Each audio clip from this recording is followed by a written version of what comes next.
तो आज हम एक ऐसी कहानी में उतरने वाले हैं जहां दोस्ती है, प्यार है और है धोखे का एक ऐसा जाल जो किसी को भी चौंका दे। जरा एक पल के लिए सोचिए, एक नई नवेली दुल्हन है, अपने पति को घर लेकर आती है और वहां दरवाजे पर कौन मिलता है? उसकी अपनी सबसे अच्छी दोस्त, जिसे वो सालों से नहीं मिली। और पता चलता है कि वो तो पहले से ही उसके पति की पहली पत्नी बनकर उस घर में रह रही है। ये कहानी है पूजा और ज्योति की। बचपन की ऐसी पक्की सहेलियां कि लगता था इनका रिश्ता कभी टूट ही नहीं सकता। एक ऐसा अटूट बंधन था दोनों के बीच। लेकिन जैसा कि अक्सर होता है ना, सबसे मजबूत रिश्ते भी कभी-कभी एक छोटे से झूठ से बिखर जाते हैं। और बस एक ऐसा ही झूठ था जिसने इन दोनों की दुनिया को हमेशा हमेशा के लिए बदल कर रख दिया। तो चलिए कहानी की शुरुआत में चलते हैं और देखते हैं कि आखिर हुआ क्या था। कैसे एक मामूली सी गलतफहमी और थोड़ी सी जलन ने दो जिंदगियों को उलझा दिया, और ये जो अविश्वसनीय सिचुएशन बनी, वो बनी कैसे? पूजा और ज्योति बचपन से ही एक दूसरे से जुड़ी हुई थी। मतलब उनकी दुनियाएं बिल्कुल अलग थी, एक दूसरे से एकदम जुदा। लेकिन उनकी दोस्ती के बीच कोई दीवार नहीं थी। उनकी दोस्ती का हिसाब किताब भी बड़ा मजेदार था। एक तरफ पूजा, जो एक साधारण से घर से थी लेकिन पढ़ाई में कमाल की थी, और दूसरी तरफ ज्योति, जो एक अमीर खानदान से थी लेकिन दिल की बहुत अच्छी। दोनों एकदम परफेक्ट जोड़ी लगती थी। पर फिर आया कॉलेज, और कॉलेज के साथ ही उनकी जिंदगी में आया रोहन नाम का एक लड़का। बस यहीं से सब कुछ बदलना शुरू हो गया। और उनकी जो दुश्मन थीं, रिया और काजल, उन्हें तो जैसे मुंह मांगी मुराद मिल गई। उनकी दोस्ती में आग लगाने का एक सुनहरा मौका।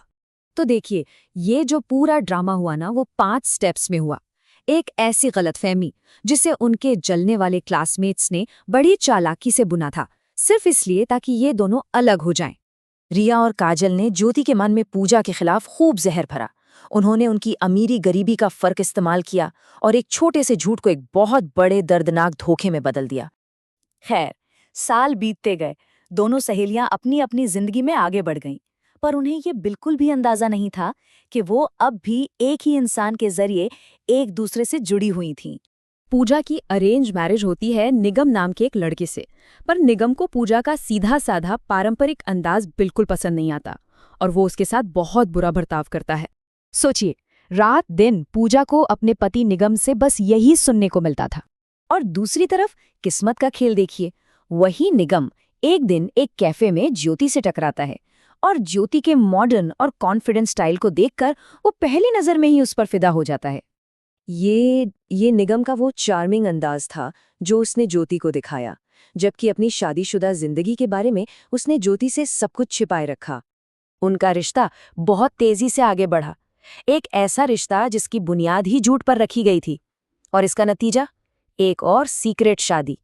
और अब हम पहुंचते हैं कहानी के क्लाइमैक्स पर, बिल्कुल वहीं जहां से हमने ये किस्सा शुरू किया था।